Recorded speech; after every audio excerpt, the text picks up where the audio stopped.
hoor. Remleiding? Nee. Maar het is maar 1 keer, hè? Nou, remleiding kan wel.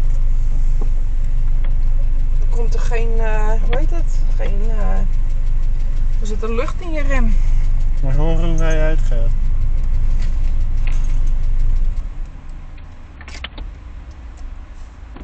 Dat moet ik horen. In principe weet ik het niet precies wat je moet doen, maar Als je hem nou eerder doet.